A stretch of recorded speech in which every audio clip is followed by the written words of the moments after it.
Ya kwanza kabisa nimshukuru Mungu kwa sababu haikuwa rahisi. Nimepitia kipindi kigumu.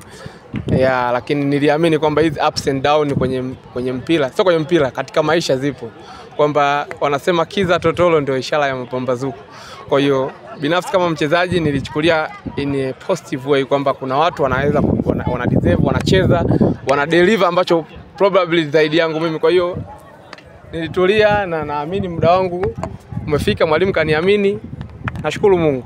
Kwa kiwango hichi ambacho umekionyesha, tutegemee kuona ukiwa katika mwendelezo huu.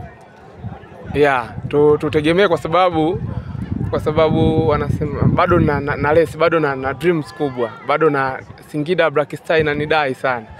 Almost sijacheza msimu, nusu msimu. Kwa hiyo na energy ya kutosha. Kwa hiyo kama na energy basi ni waombe tu washabiki zangu wazidi kunitia moyo kama ambavyo walikuwa wananitia moyo kipindi sipate nafasi. Kwa hiyo naamini bado na energy, bado naweza kupush zaidi ya hapa. Mmepata matokeo leo dhidi ya Kagera, lakini mpinzani wenu kwenye hili kombe bila shaka ni Simba Sports Club. Wewe na wachezaji wenzako, wewe ukiwa na wapisha wachezaji wenzako, nawaambia nini mashabiki wa Singida kuelekea katika mchezo huu? Kama wachezaji binafsi, hichi kitu naweza nikasema tulikitegemea before Simba hawajacheza wala sisi hatujacheza. Kwamba tulikaa tukadiscuss kwamba ikitokea Simba ameenda nusu finali na sisi, it means ndani ya kipindi hichi tuna mechi mbili na Simba. Kwa maana tuna mechi ya CRDB na mechi ya NBC. Kwa hiyo kama wachezaji tumelipokea in a positive way. Tunafurahi, tunaenda kupambana na timu naweza nikasema ya kaliba yetu. Regardless kwamba Simba kwa historia yake ni moja ya club kubwa Afrika. Kwa hiyo tunawaheshimu kwa nafasi yao, lakini na sisi naamini tuna kitu tunaweza kukifanya. Yeah. Ikifika wakati mna maandalizi ya kucheza na Simba, huwa nyinyi wachezaji mnakuaje kwenye camp? Yeah, naweza nikasema kila mechi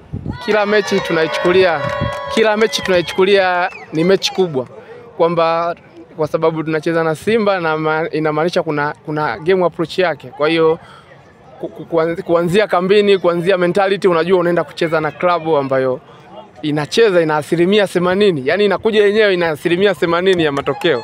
Kwa hiyo klabu kama hiyo unaenda kukutana nayo, lazima ujipange kisaikolojia, lazima utoe, yani lazima ukadouble effort, kwamba huwezi kwenda tu kirahisi ukienda kucheza na timu kama Simba au Yanga. Kwanza ina tagi kubwa, ina mafans makubwa, yani ina vitu inapitia, yani na kila kitu. Kwa hiyo ni timu ambayo unatakiwa uende ukajitoa 100%. Lakini ni timu ambayo umecheza nayo mara msimu huu, umepoteza game moja. Labda approach yako zaidi ni ipi kwenye hizi makombe mawili, kwa maana NBC lakini pia na CRDB? Ya kwenye swala la approach ni issue ya mwalimu, lakini mimi kama mchezaji nitahakikisha